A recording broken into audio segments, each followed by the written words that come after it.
Salut à tous, j'espère que ça va bien. Courte et simple vidéo sur l'atmosphère terrestre. De quoi se compose-t-elle? Quelles sont ses différentes couches? Dans quelle couche de l'atmosphère se passent les différents phénomènes météo que vous pouvez observer, le vent, la pluie et autres. Et on va tenter aussi de définir quelle est la limite entre l'atmosphère terrestre et l'espace. L'atmosphère terrestre qui est là, qui est possible parce qu'il y a la gravité terrestre, donc cette gravité terrestre qui retient les différentes couches de gaz qui sont constitutives de notre atmosphère terrestre. Ces différentes couches de gaz qu'on appelle l'air, et l'air qui est constitué à 78% du diazote, 21% de dioxygène, notre fameux oxygène.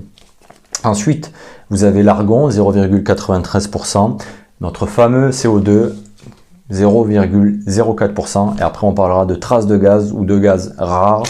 Rapidement, le néon, l'hélium, le méthane, le krypton, le dihydrogène. Par exemple, pour l'hélium, 5 particules par million, donc infime, et pour le dihydrogène, une demi-particule par million. En ce qui concerne la vapeur d'eau, elle constitue 0,25% de la masse atmosphérique globale. Globalement, en fonction des régions, ça va varier un petit peu, parfois moins, et ça, dans certaines régions, jusqu'à 0,75% de la masse atmosphérique. Ensuite, je vous ai dit la limite entre l'atmosphère et l'espace. Alors, il n'y a pas de limite stricto sensu, parce que simplement, l'atmosphère, à un moment donné, elle va se confondre un petit peu avec l'espace. Il y a plusieurs d'ailleurs définitions dans la littérature et pas de limite stricte parce qu'elle devient de plus en plus rare au fur et à mesure qu'on s'élève, de plus en plus ténue et va se confondre dans l'espace. De mon point de vue, et généralement, on va considérer que l'atmosphère se finit ou que l'espace commence là où les dernières particules de gaz atmosphérique vont se confondre avec la circulation cosmique générale, donc vont être repris par tout ce qui est rayonnement solaire. Ça correspondra à la limite haute de la thermosphère, mais on va y revenir un petit peu après. Dans la littérature, il existe d'autres définitions de limite entre atmosphère et l'espace. On a la limite des 31 km.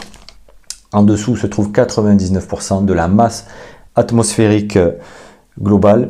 Vous avez la limite des 80 km qui représente la base de l'ionosphère.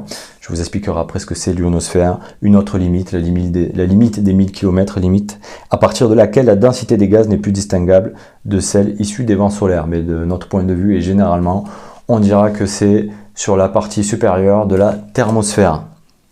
Vous avez enfin, je vais vous parler aussi de ça, la limite de Kármán.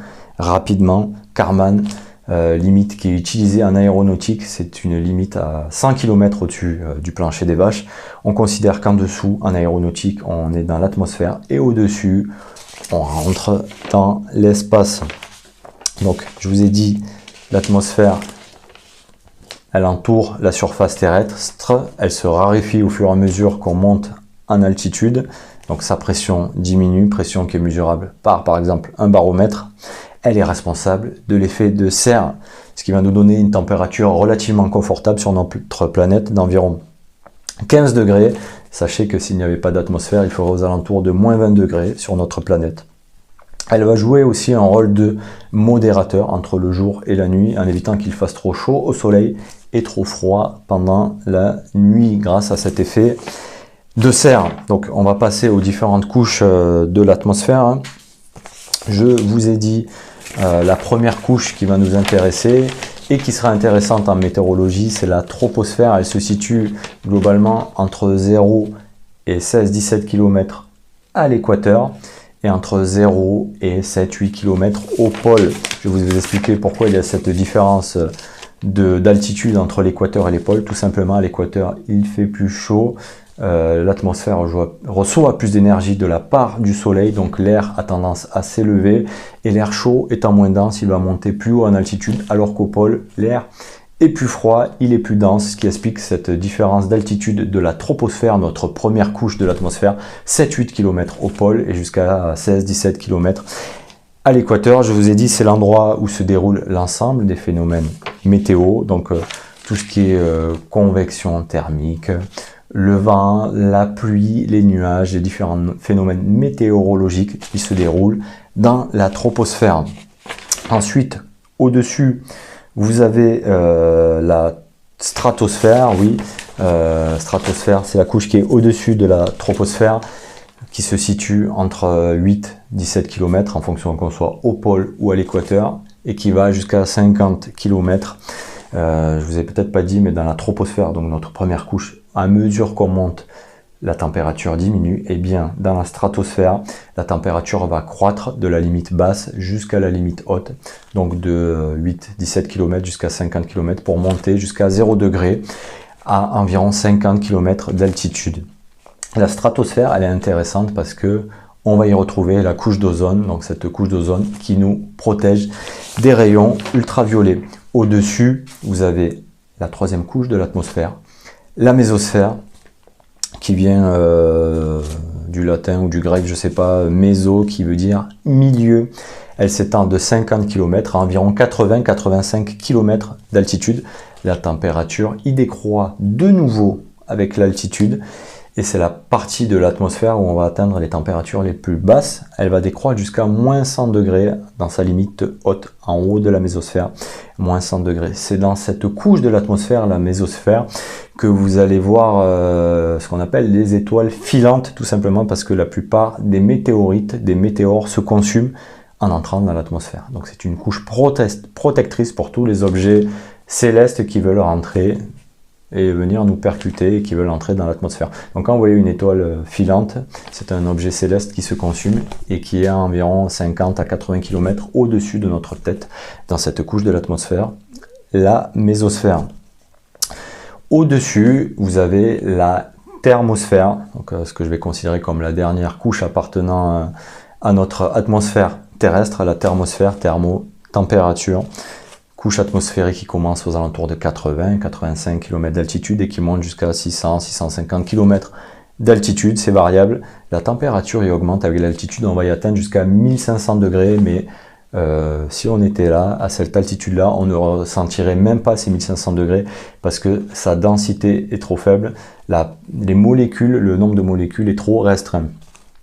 Un individu ne ressentirait pas la chaleur à cause finalement de sa très faible pression. C'est là où vous allez retrouver la station spatiale internationale qui orbite aux alentours de 350 à 400 km au-dessus du sol. Et je vous ai dit que la thermosphère, sa limite haute, représentait la différence entre la limite entre l'atmosphère terrestre et ce qu'on va considérer nous comme l'espace, même s'il était compliqué d'établir une limite stricte entre atmosphère et espace. Mais finalement, les molécules des gaz de l'atmosphère deviennent tellement rares que petit à petit, ils sont repris par la circulation cosmique générale, le rayonnement solaire, etc.